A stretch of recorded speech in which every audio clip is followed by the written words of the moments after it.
গল্প করব সারা রাত। প্রথম রাতে নওশীনের গায়ে হাত দেবে না সাদাত আগে থেকেই ভেবে রেখেছে।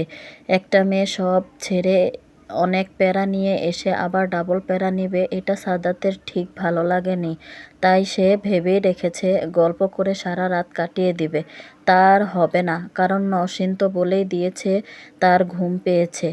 আর সাদাত খুব ভালো লাগলো যে নওশীন ওর সামনে ঘুমাবে। মেয়েটা মনে কোনো দোটানা নাই, সবটা দিয়েই বিশ্বাস করে ওকে। সাদাত বলল, তাই বেটার। যান, অনেক ক্লান্ত তুমি, ফ্রেশ হয়ে নাও। নওশীন বলল, না তো, একা একা ওয়াশরুমে ভয় লাগে তো। সাদাত বলল, তোমার বয়স কত? নওশীন বলল, কেন? 22। জানো না? সাদাত বলল, কোন ক্লাসে পড়ো? নওশীন বলল, অনার্স শেষ করব।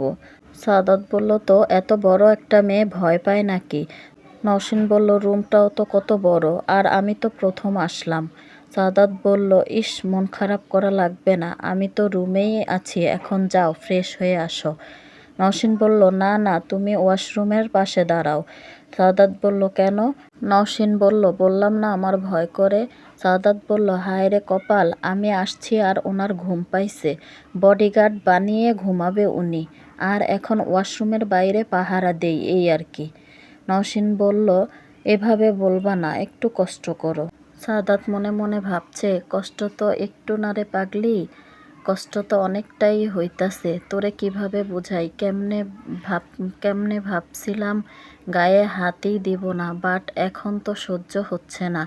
এত সুন্দর কেন মেয়েরা, আর আমার ঘরে এই পরি, ইস, কই রাখবো ওরে আমি, মনে মনে ভাবছিল।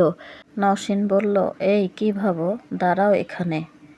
সাদাত বলল, মহারানী যান। ফ্রেশ হয়ে এসে সোজা খাটে শুয়ে পড়ল নওশীন।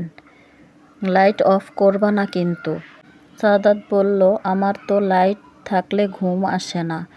নওশীন বলল, ও, তবে এটা অফ করে টেবিল লাইটটা অন করে রাখবা, ওইটা তো তোমার চোখে লাগবে না। সাদাত